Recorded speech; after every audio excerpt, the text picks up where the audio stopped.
Okay, so tonight as a preacher we have someone who is very faithful here at the base.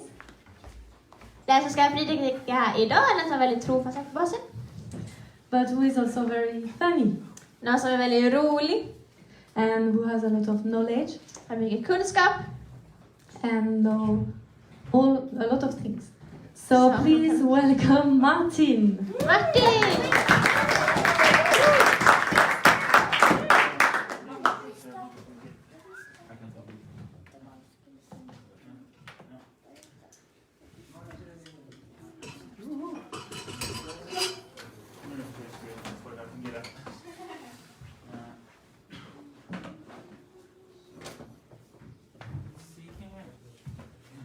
Can I pray for you? Oh yes, please.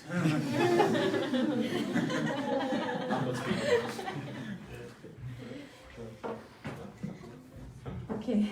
God, I thank you so much for this evening, and thank you so much for Martin, for his life and for who he is, Father. And I pray really for what he has on his heart, what you give to him to share tonight can be a blessing for all of us, Father. I really pray for we'll receive a lot from him, and I really pray for blessing also upon him. In Jesus' name, Amen. Thank you. Okay. Now the last thing to get this the technical part working.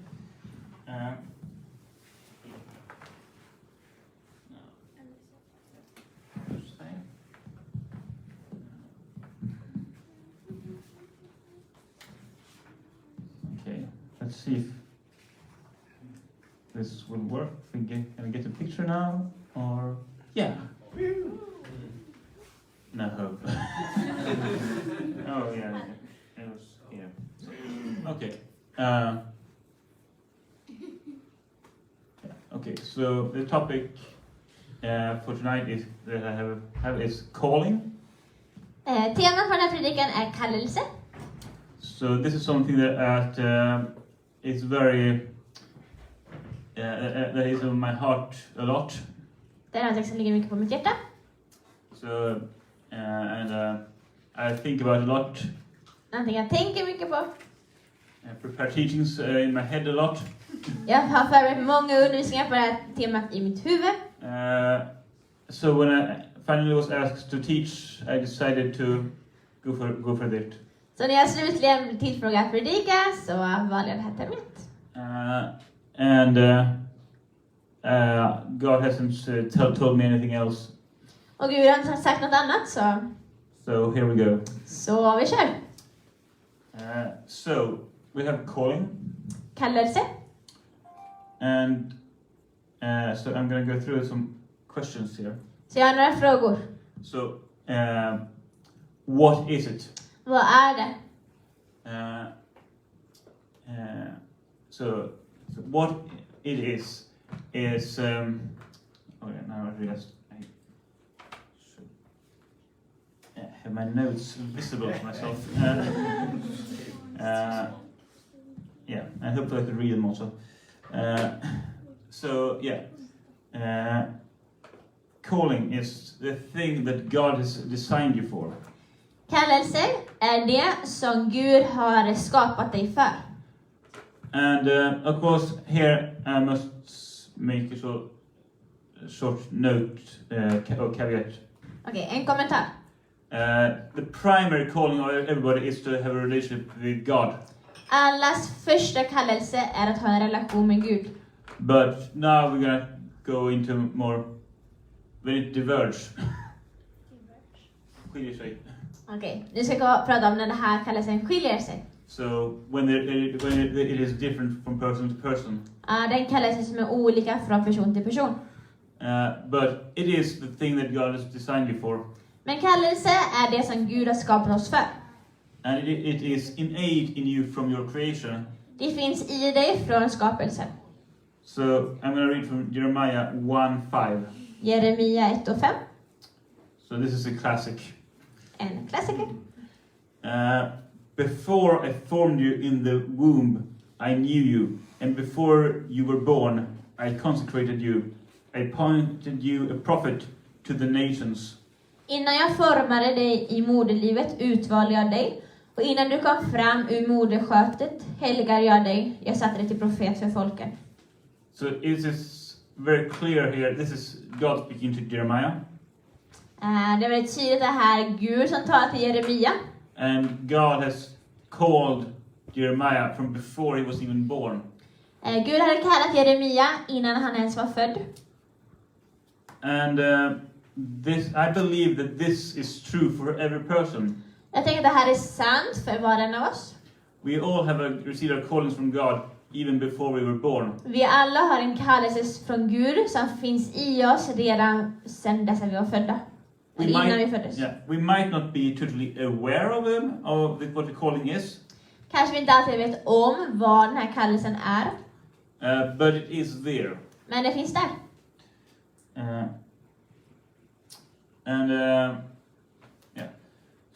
And next point. Everybody has a calling. Alla har en kallelse. But not necessarily to things normally associated with calling. Men inte nödvändigtvis för de saker som normalt sammankopplas med kallelse. I don't know exactly what kind of teaching you heard before or what background you are, or maybe this is obvious to you already. Jag vet inte från vilken bakgrund det är. Kanske för vissa av er kanske det här är uppenbart. But what I mean is that sometimes people have the sense that if I have calling, that means that I'm called to be a pastor or missionary or something else spiritual. Ibland kanske man tänker på kallelse bara kring andliga delar som pastor, missionär, någonting. Yeah, etc. Med det att göra. And the thing is that yes, those people are called. Ja, de är kallade. But you could also be called to other things. Men man kan också bli kallade till andra saker. And of course, the thing is that usually the people who are doing the preaching and the teaching about in the church, Ofta de som predikar och undervisar i en kyrka. they are called to this to be a pastor or a missionary or something like that. De är kallade till att vara lärare eller pastorer eller missionärer. So whenever they share their stories, they are telling about how they were called to this spiritual thing. Så när de undervisar eller predikar så delar de hur de blev kallade till att predika eller till kyrkan. So consciously or unconsciously, it creates a picture that it's only that is the holy things, the good calling to have. Så medvetet eller undermedvetet kan man få den bilden av att det här är de enda kallelserna som finns, eller här är de rätta kallelserna. But in fact, you could be called to basically anything. Men faktum är att man kan bli kallad till i stort sett vad som helst. Okay. Yeah, let's not go into any stupid comments here. Okej, inga dumma kommentarer. I realize like the things that you couldn't be called to, but that we don't need to go into that. Det kan vara saker man inte kan bli kallad till, men jag ska inte gå in på det. Only bad stuff. Bara dåliga saker. Yeah, so the seven spheres of society. Så vi har 7 delar av samhället. De 7 samhällssfärerna. 7 samhällssfärer. So this is a concept that we've had within YWAM and in other contexts also we have this concept. Så vi pratar om det här ibland i UBU men också i andra sammanhang. And it also has other names. Det kallas också andra saker. But it is an idea of kind of divide society into 7 spheres. Men det handlar om att dela in samhället i 7 olika sfärer. And basically the entirety of society is covered in this. Och hela samhället blir då täckt i de här 7 sfärerna.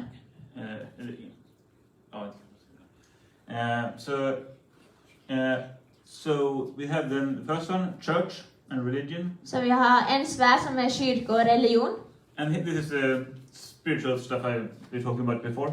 Så det här är lite de andliga sakerna jag pratade om tidigare. Priest, pastor, missionary. Präst, pastor, missionär. And whatever else goes into that. och allt annat som går in där. So this is one of the spheres. Här har vi en sfär. And some people are called to work within this sphere. En del är kallade att arbeta inom den här sfären. I am one of them. Jag är en av dem. I didn't realize it until I was like 30 years old.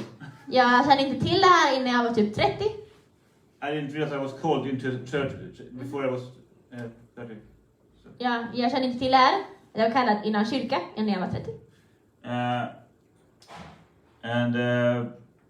Then we have the other spheres. We have education, Sen har vi utbildning, arts, entertainment and sport, konst, underhållning och sport, communication, kommunikation, business, science and technology, företagande,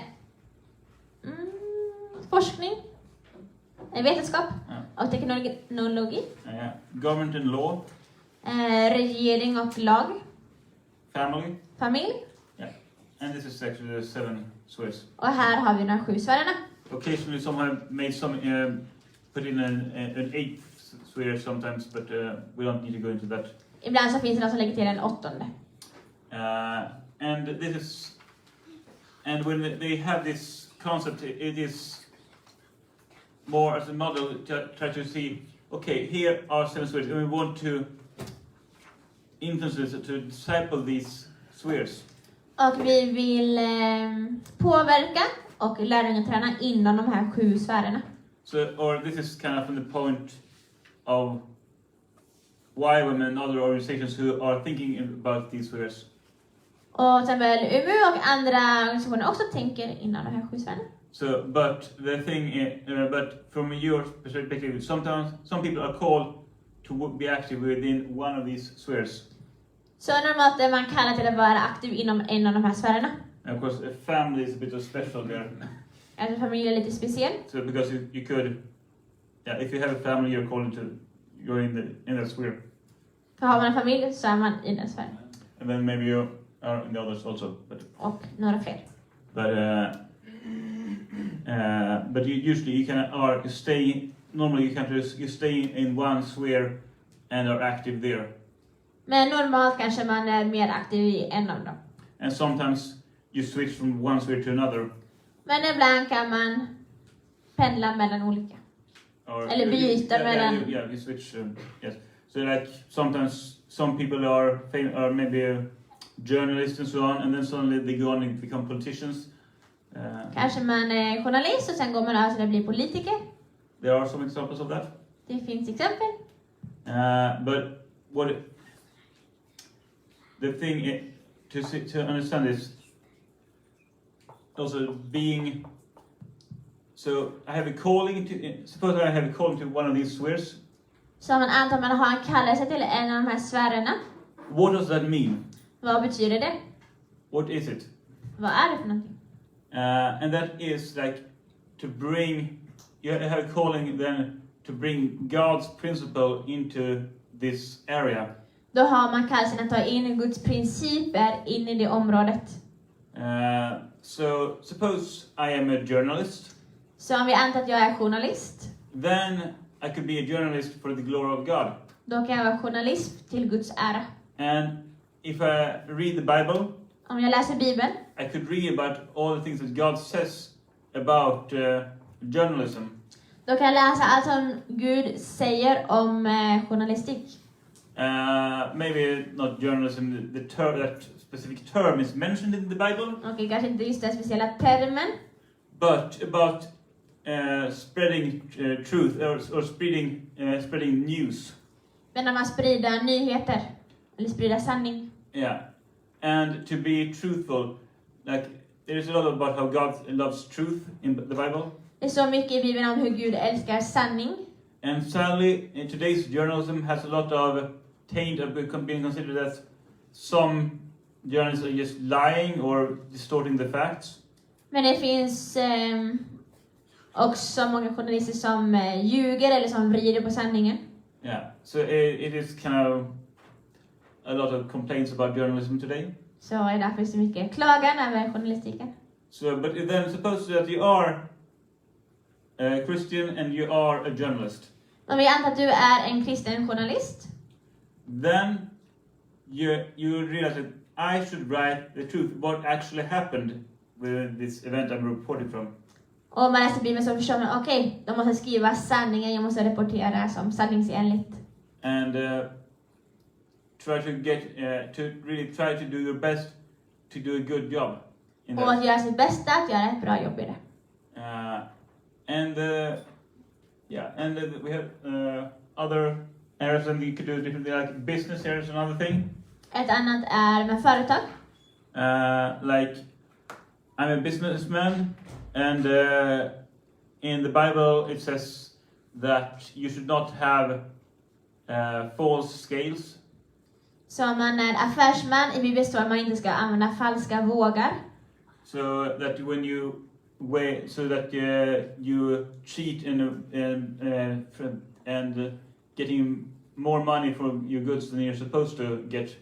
För att luras att ta ut en större inkomst än vad du är menad eller vad du borde ta. So that is what it says in the Bible. Translated here into modern context, it is basically be an honest businessman, don't use malpractice. Så det är vad Bibeln säger om man översätter till ett dagligt språk. Kan man säga att om man är kristen affärsman så var ärlig, använd inte korruption. Yeah. And the thing about this and calling also is that you have a calling regardless of whether you're a Christian or not.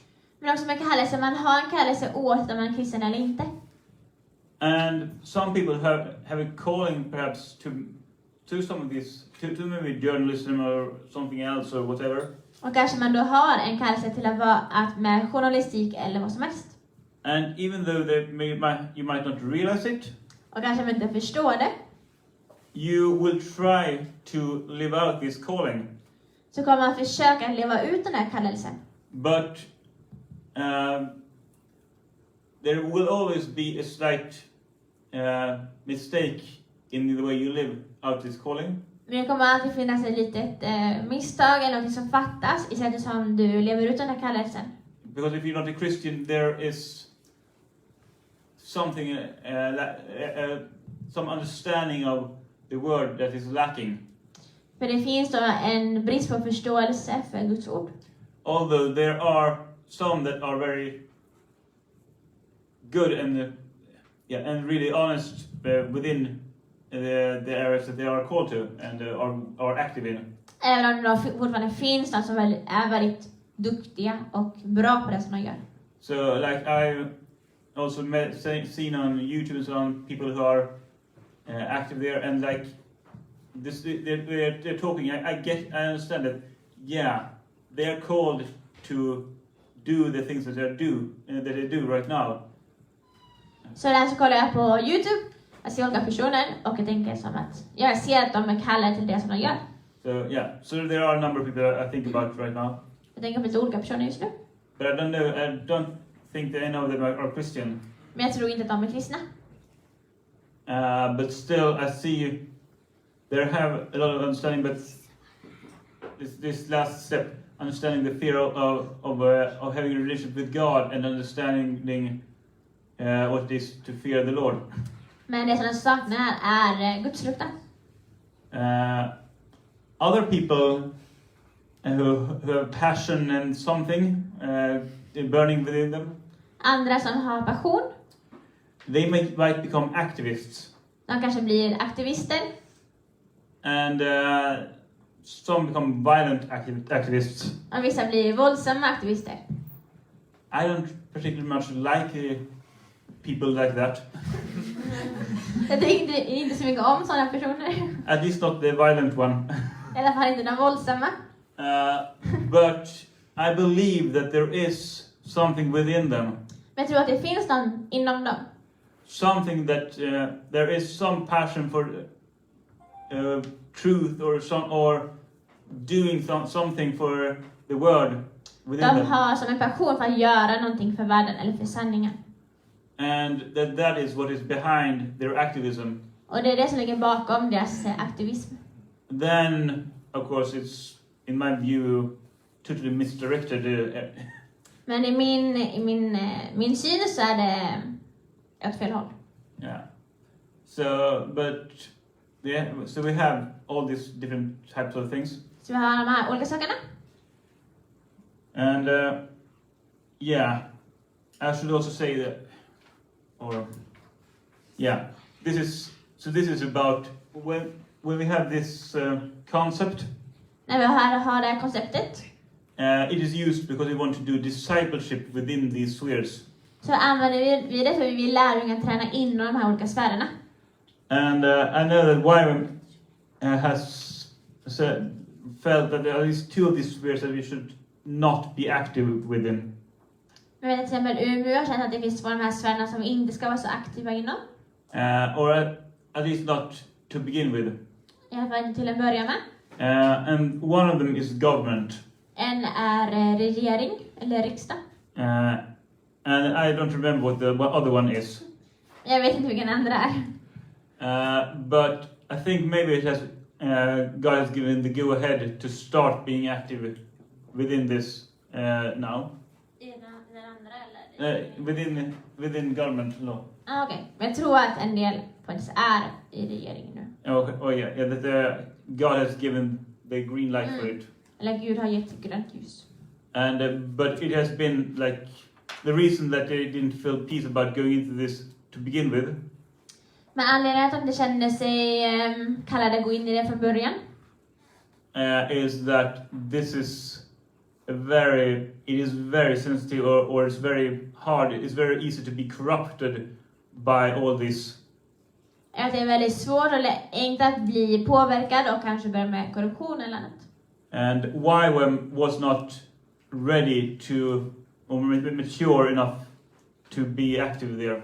Och Umeå var som inte moget nog eller redo att vara aktiv där. But I think eventually now has been started something, but I'm not entirely sure. Men jag tror kanske nu att de startat någonting. So this is something. So it is really about discipleship and training people. Så handlar om lärarträning och att träna folk. I have ever heard or encountered a misconception about this. Du har eller inte? Jag har. Okay. Ibland har jag haft en sån missförståelse kring det här. I have heard. I have encountered. Jag har mött ett missförstånd kring det här. Apropå missförstånd. So, and that is like that this thing, this concept and all this thing is just about identifying these areas and then just try to get as many Christians within them as possible. Att det är som att identifiera de här områdena och sen försöka få så många kristna som möjligt in de här områdena. That is totally wrong.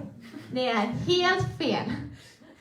It's like if we do this the way it's supposed to be, that will hopefully be an end product. Om man gör det på det sättet som man borde göra det så blir det antagligen en slutprodukt. But that is not the goal. Men det är inte målet. The goal is to disciple these spheres, to train people to think biblical within these spheres. Målet är att få personer att tänka bibliskt innan de här områdena. And from my point of view, in a way, it doesn't matter if the person is Christian or not. Eller det spelar ingen roll om en person är kristen eller inte. You could still try to influence them with biblical principles. Oavsett så kan man påverka dem med bibliska principer. And they could accept it or not. Och de kan ta emot det eller inte. And of course, there will always be one step missing if they haven't accepted Jesus as their Lord. Men om de här personerna inte tar emot Jesus som sin Herre kommer det alltid finnas ett steg kvar. But still they could be very close to living perfectly. Men de kan fortfarande vara väldigt nära att leva ut det på ett bra sätt. Or doing it in a very good way. Eller göra de här sakerna på ett bra sätt. Whereas there could also be Christians in these areas. Men det kan också finnas kristna på de här områdena. They go to church on Sunday. Som går till kyrkan. På söndag. På söndagar. And then the other 6 days a week, they just live however they seem fit. De andra dagarna så lever de så som de vill. And whatever seems wise to them. Vad som de tycker känns vist. And they don't really ask what is the godly way to work within these spheres. Och så kanske inte tänker på hur är Guds sätt att leva inom de här områdena. So like now it was quite many years ago, but there was Christian businessmen who were doing businesses. Så för ett tag sedan så var det en kristen affärsman. And I think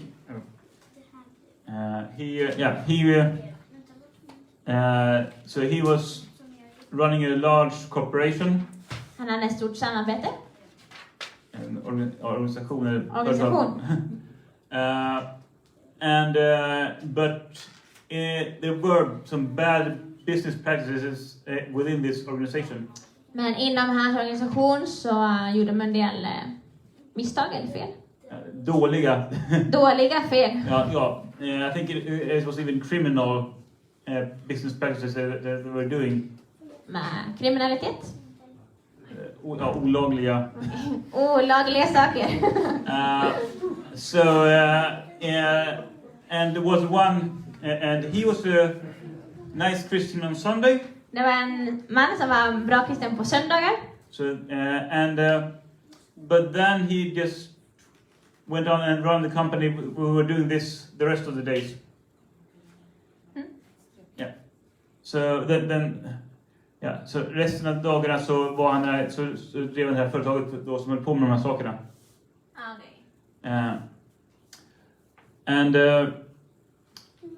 One employee in this company.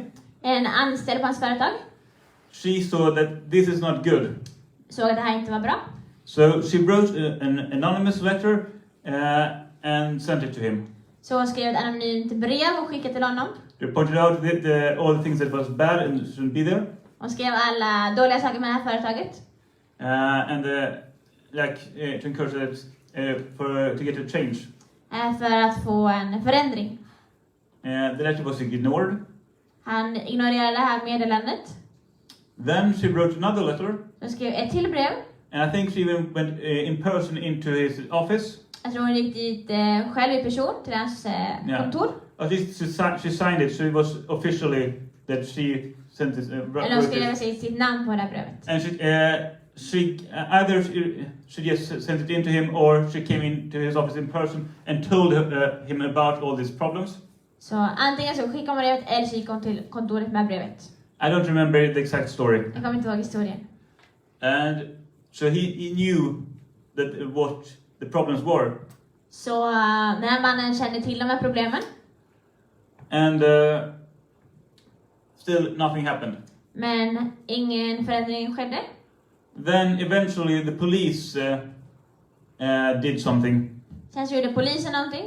And I think he went to prison or if the company collapsed or something like that. Och den här mannen åkte till fängelset eller så föll hela företaget. Well, everything it wasn't a happy ending. Det var inget bra slut, inget lyckligt slut. And of course he was, as far as I know, this was a good Christian. Han var en bra kristen. Like having all the values, or having the theological views that I would appreciate in a person. Han hade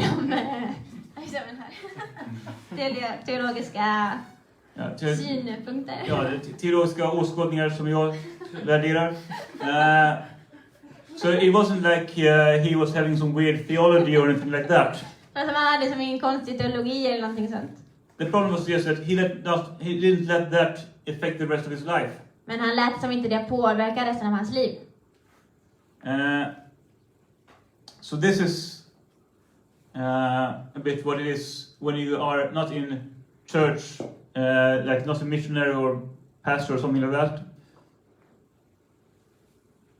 Okay, så det här är alltså, när man inte är inom kyrkan då, så pastor eller missionär eller så. Alltså kan man bli kallad till det So här. then we have these other things that you get as an example. Så man kan bli kallad inom alla de här olika områdena. And it's really important to understand. Okay, we'll try to figure out what can I do. What is God's view on the area I'm active in. What does God want me to do? Så man kan fråga sig själv, så vad vill Gud att jag gör inom det området där jag är aktiv? So then we go into next point. Nästa punkt. What it means. Vad betyder det? Now I have already talked a lot about the 7 spheres of society. Så jag har pratat mycket om de 7 sfärerna. But it is one thing to know that I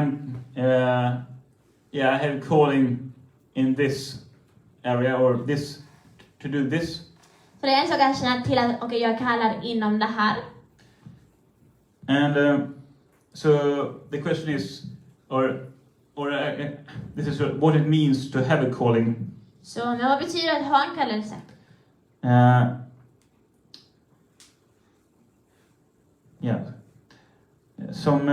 Something that you get a revelation about it, and then you go into it fully and immediately.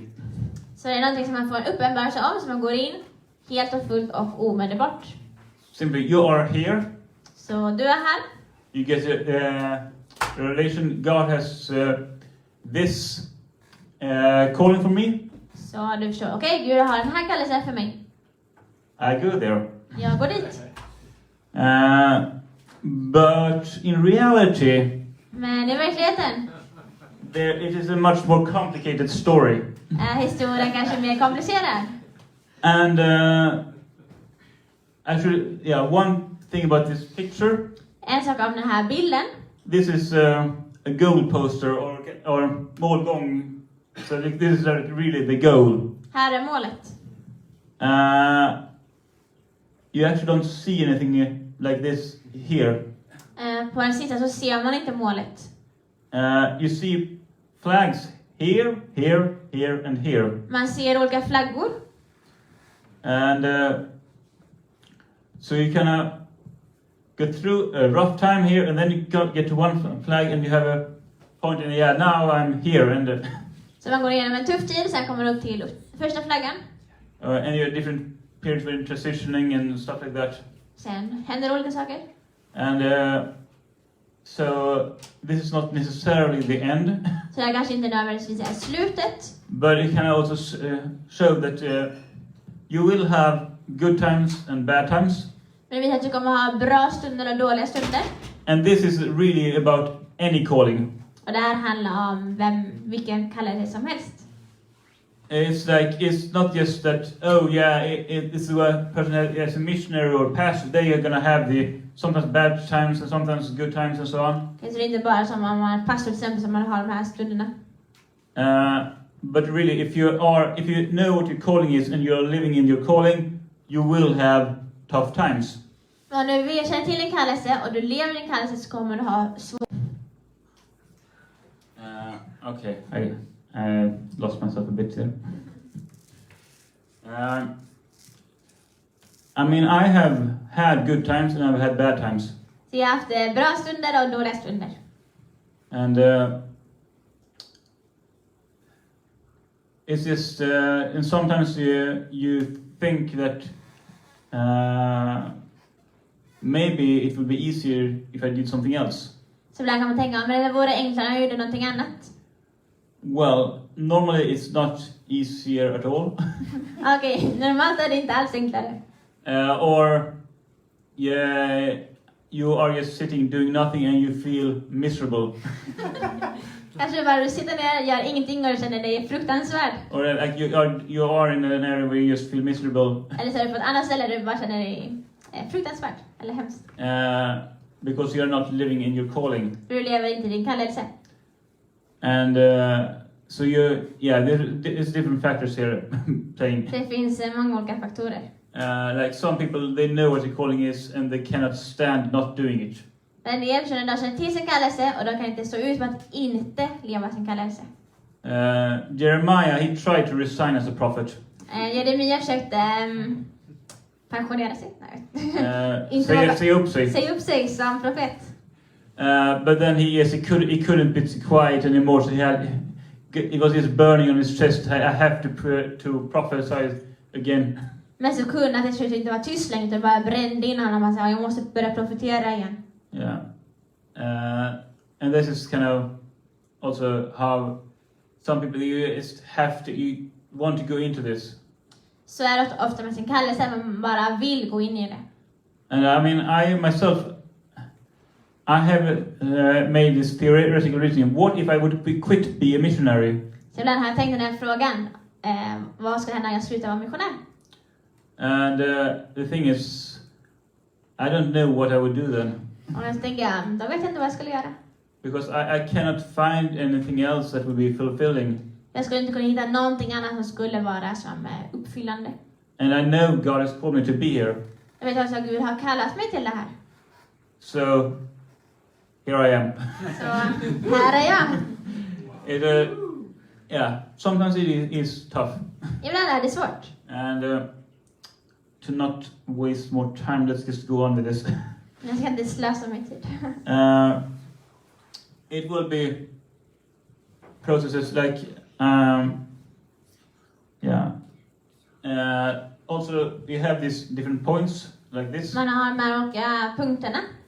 And I would also like to share, this is one person that has been visiting us a couple of times. Det är en historia om en som kommer att besöka oss några gånger. And he is active within YWAM. Han är med i UMU. And he had, and eventually he became the national director of YWAM in his country. Så han blev UMU-ledare i sitt land.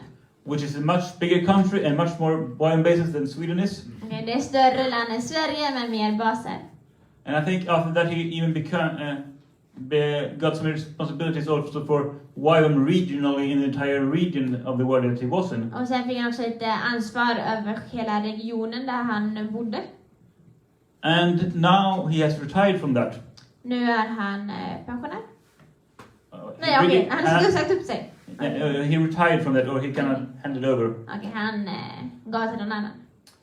And he is going and teaching leaders. Så nu åker han runt och undervisar ledare. And inspire them. Och inspirerar dem. And work with them in various ways. Och jobbar med dem på olika sätt. And he is, last time he was here, Förra gången han var här, he said that this is my calling. så det här är min kallelse. This is like what all these other things I was doing, it was leading up to this. Så att allt det andra som han gjorde, det ledde till det här. So, of course, all the things he did was his calling. Så det han gjorde tidigare också var också hans kallelse. But this is kind of the end goal. Men det här var slutmålet.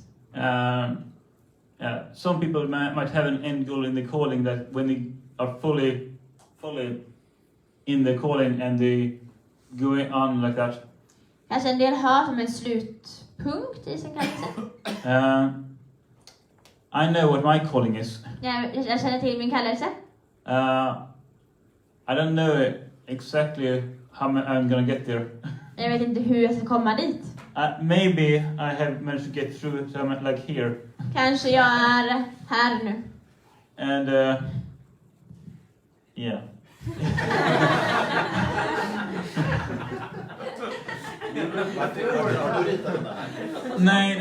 So this is I was familiar with this concept. I just googled and found a picture on the internet.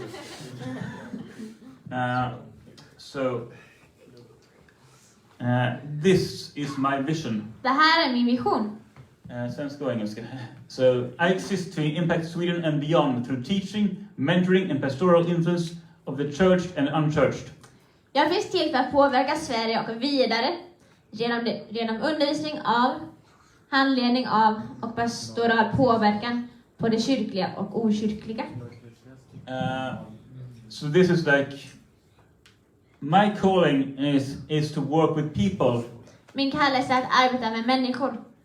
And to help to inspire them to live in their calling. Att hjälpa och inspirera dem att leva i sin kallelse. and live according to God's principles. och att leva enligt Guds principer. And that's why I'm here today. Det är därför jag är här idag.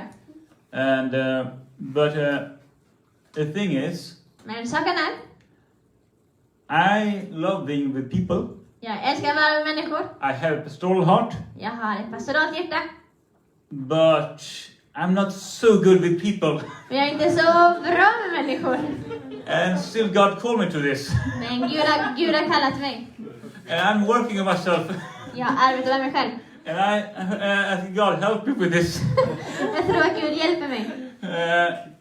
And the thing is, what I'm really gifted at, what my real talents are in, that people could see, Där mina talanger finns som andra kan se.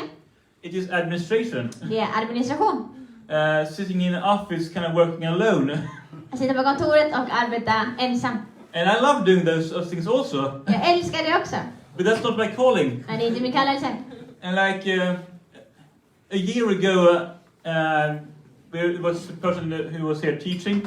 För ett år sedan var det en person här som var här och undervisade. And then the guy started prophesying. Och sen började han profetera. And suddenly I thought that this woman actually was talking about me. Och efter ett tag så tror du att den här kvinnan pratade om mig. For 1 or 2, 3 seconds. För typ 2 sekunder. And then I realized it was about another person in the room. Och sen förstod jag att det handlade om en annan person. This was actually done through teaching through Zoom. Och det var genom Zoom. So maybe that explains the confusion. Jag tror därför jag blev förvirrad. But the words that I thought was meant for me Men de ord som jag trodde var menade för mig. was about you are gonna be running and be behind a desk and be influenced in that sense. Det var ordet var som du kan vara bakom ett skrivbord och påverka genom det. And my reaction was like, no. Och min reaktion var, åh nej! I mean, I could be there for a time, but I don't want to. I want to meet people. I want. Så jag kan vara där ett tag, men jag vill träffa människor. I want to be like influence, mentor, pastoral, all this pastoral thing. Jag vill vara som en pastor. Okay, as a pastor, I don't mean pastor as employed by a church. That's but more. I have pastoral heart. So I want to use my pastoral heart. Så kanske inte pastor som anställd av en kyrka, men pastoralt hjärta. So it kind of shows a little bit how it is when you have a calling in, you know. But of course, for me, I see my giftings in administration of this as something that I could use to facilitate and help to support my calling to do this. Men jag ser min gåva inom administration, är det någonting som kan hjälpa mig med en kallelse med det här. And and it's good in that sense. Och det är bra. I just need to read my notes now. So the thing is, I'm moving towards this. Men jag rör mig mot det här. And I really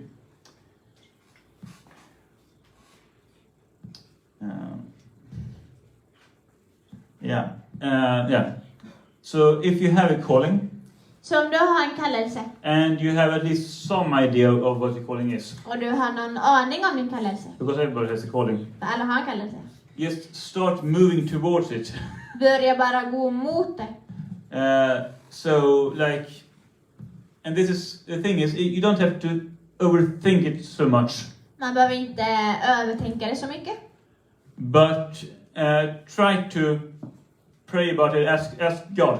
Men be över det, fråga Gud. So like, I mean, you start doing things that are along your calling, Eller börja göra saker som är i linje med din kallelse. and then just check with the Holy Spirit so that it is okay. Och kolla in med heliga att det är okej. Because ibland he says no, Men ibland säger heliga nej. and you perhaps don't get a peace about it. Never mind. Holy Spirit says no. Eller ande säger nej. And it's just, you start doing something and then that leads, and God will just herd you in the right direction.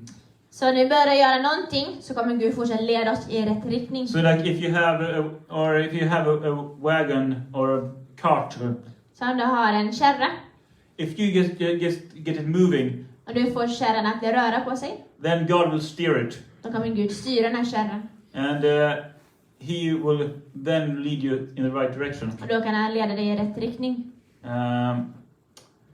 Another missionary who was here many years ago now, actually.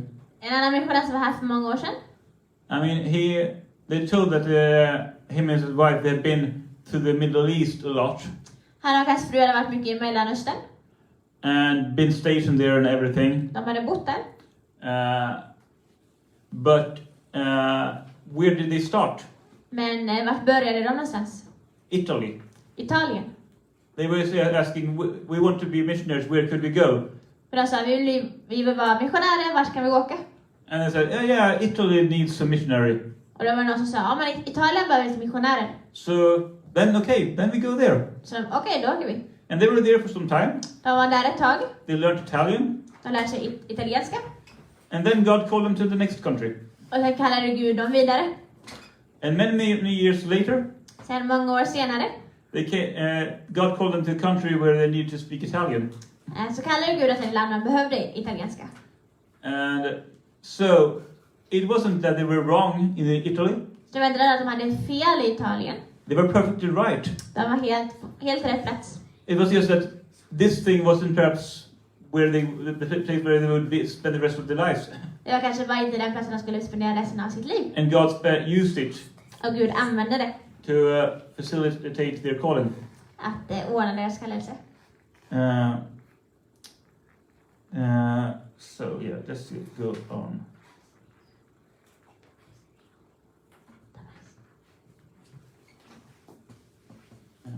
Yeah, so. Okay. Welcome, new guests. A little late. Yes, and then next one is a bit similar. How to relate to the Så calling. den tredje är lite liknande, som hur kan man förhålla sig till sin kallelse? And this is very important actually, because you should never put your calling above God. Och det här är väldigt viktigt, för man kan aldrig sätta sin kallelse över Gud. God does not love you because of your calling. Gud älskar inte dig på grund av din kallelse. And don't make it part of your identity. Och gör det inte heller del av din identitet. It's not healthy actually. Det är inte helt... Should be. Och det är vad din identitet är. Not that you the pastor in this church, Inte att du är pastor i den här kyrkan. or that you're a missionary in this place, Att du är missionär i det landet. or that you are a journalist on this newspaper. Eller att du är journalist på den här tidningen. Because suddenly something happens, För sen är det något som händer. and suddenly you are not that anymore. Och så är du inte det längre. It could happen. Det kan hända. So that is very important to remember. Så det är viktigt att komma ihåg. So also be ready to give up your calling. Så är redo att ge upp din kallelse.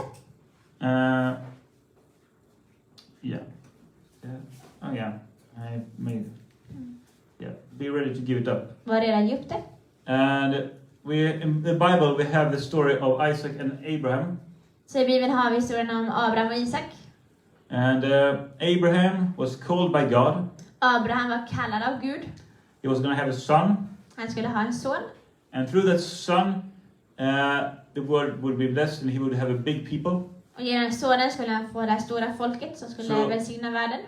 So Isaac was the fulfillment of Abraham's calling. Så Isak var som uppfyllelsen av Abrahams kallelse. And then God asks Abraham to sacrifice Isaac. Men så ber Gud Abraham att offra Isak. And you all know the story. In the end, it doesn't happen.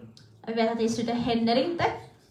But the important thing is that Abraham got the question: was he willing to give up both the son he loved the most over everything else, and his calling?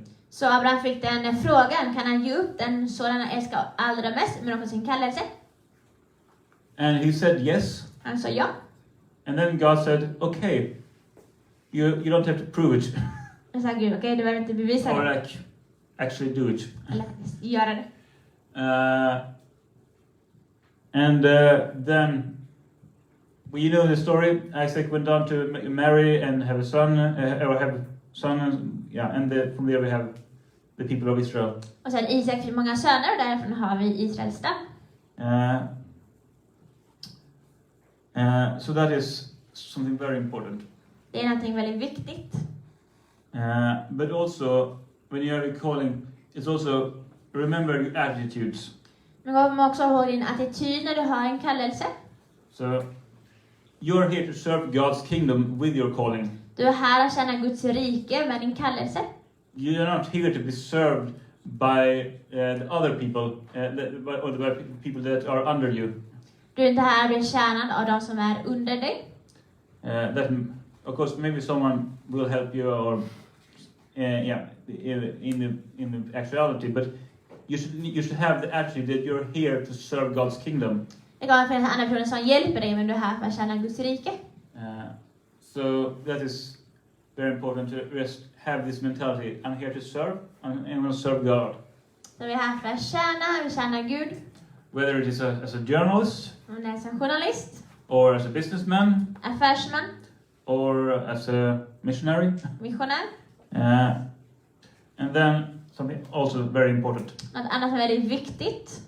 You need a character that matches the level of responsibility you have been given. Du behöver en karaktär som matchar nivån av ansvar som du har blivit given. And this is where so much mistakes has been done in both in the past and in the present.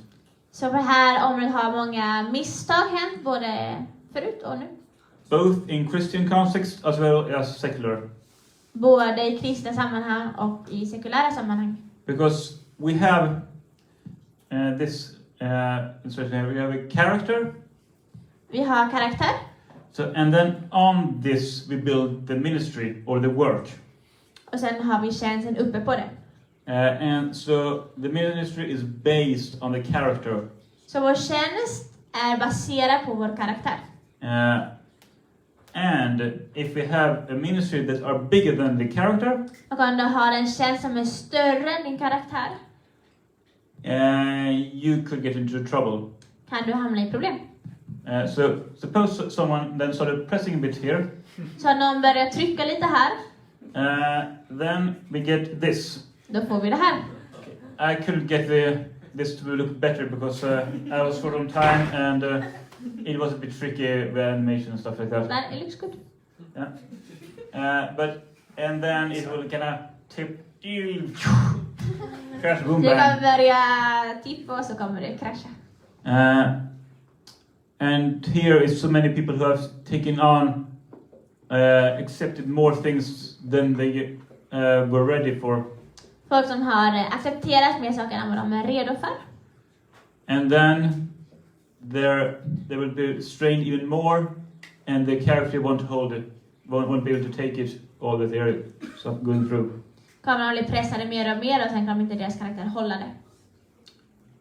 And here it is easy. Ask God about before you accept anything, any more responsibility. Så tips, fråga Gud innan du tar emot nytt ansvar. Really check with him that it is okay, or know yourself, am I ready to do this? Så kolla med Gud eller bara känn dig själv att är jag redo för det här.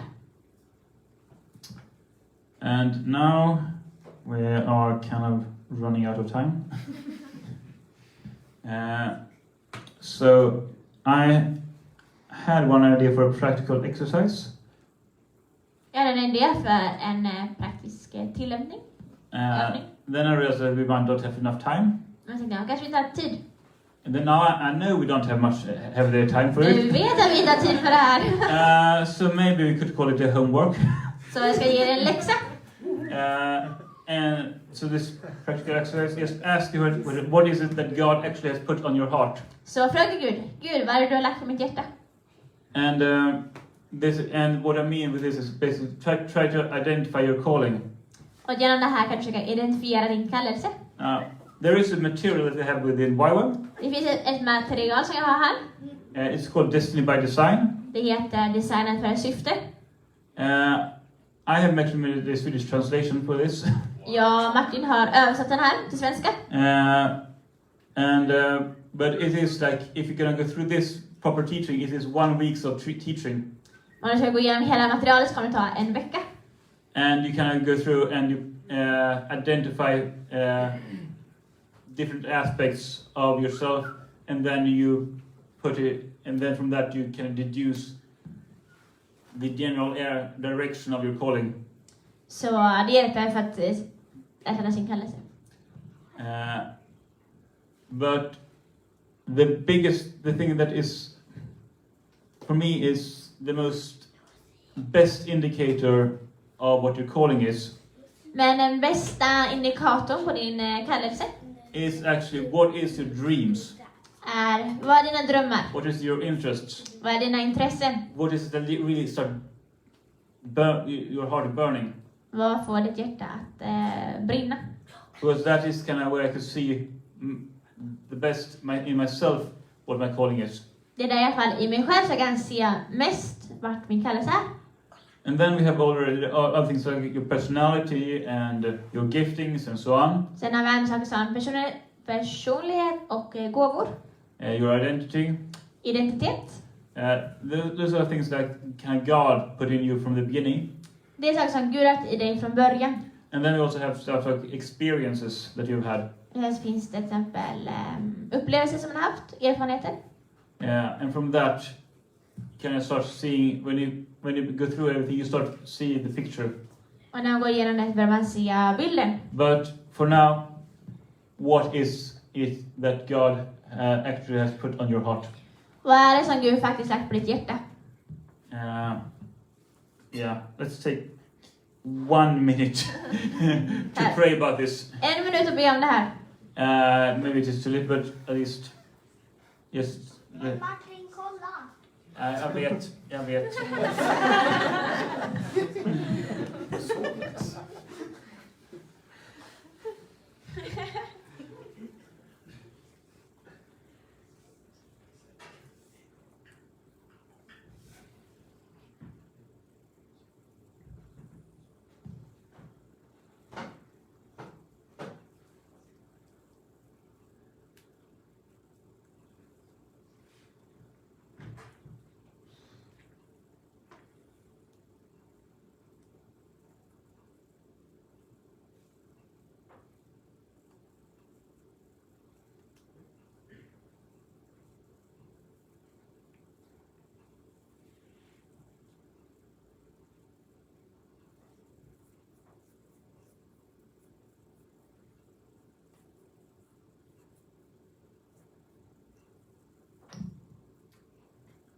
Yeah, that was about 1 minute.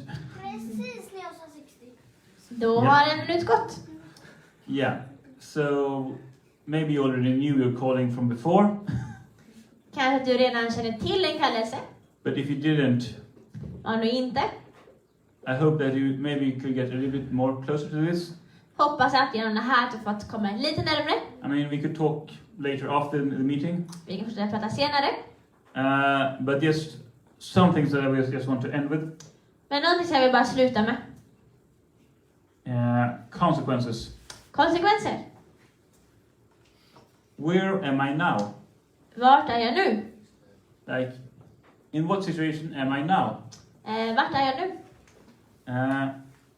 And where am I to go? Och vart ska jag?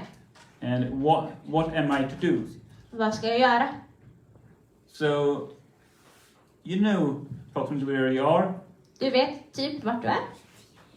You know, if you have a bit of your calling, you know a little bit where, what it is, which direction, what are you going to go to get to go into your calling.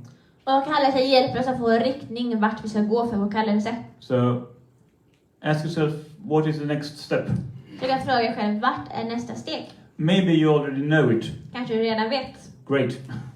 Jättebra. But otherwise, please think, what am I gonna do now? Where am I gonna go next from here? Man ska tänka, okej, vart ska jag nu? Yeah. Now is actually, this is the questions I'm gonna leave you with. Jag lämnar de här frågorna. And yeah, maybe we should just end the meeting now, or we could also go on. I mean, yeah, the thing is, the room is so quiet now, so I had one idea, but maybe my idea wasn't appropriate. Or yeah. No. I mean, it's one idea to just have a worship session in the end and so on, but we could also just end and then just have a nice social talk or samkväm. Yeah. Thank you so much, Martin. It was so good. And we can have one last song.